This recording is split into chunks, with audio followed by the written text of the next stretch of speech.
الرحمن الرحيم. الحمد لله رب العالمين. maanta waa maalin aad iyo aad qiimo badan ugu leh galmudug runtii waxaan rabaa inaan reer galmudug sheego iyo dadka Soomaaliyeed oo dhan alkhilaafu fitna walfitnatu ashaddu min alqatl qof kasta intaas calooshiisa galiyaa la rabaa waxaan soo dhirnay iyo waxaan wax badan ma aanan maqlayn xoogaa yar bay ayado kululaysay haddana waxaan rajaynayaa odayga waa tanasulay waa la tuurayaa la oran aad iyo aad baan idinku mahadnaqayaa soo dhaweynta madaxweynaha iyo madaxweyne ku-xigeenka iga raalli ahaada dadka ma tiri naqaan anugu wasiirada iyo xildhibaanada iyo saxaafadda iyo ummadda carrada joogto oo dhan kulligiin aad iyo aad baad mahadsantihiin sida quruxda badan noo soo dhaweyseen 60 kilomitir baad naga soo dhaweyseen arrin sahlan maaha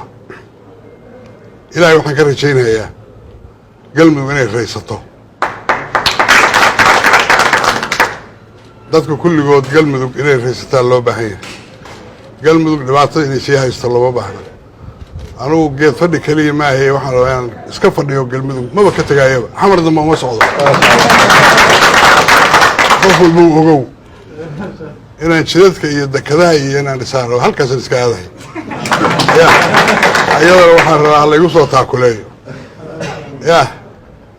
rag badan oo meesha joogow war igu soo taakuleeya waa shilaafada ka daaya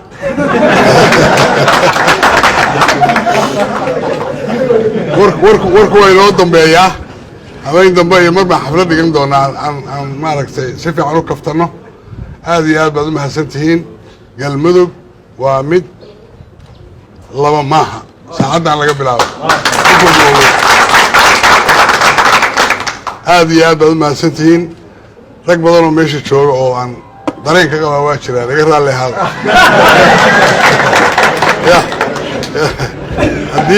haddii mar hoos baan u kaftami doonaa aad iyo aad baad u mahadsantihiin wax dhibaato ay ma jiraan qof walba qalbiga khayr u sheeg hala shaqeeyo. Assalaamu calaykum waraxmatullaahi wabarakaatu.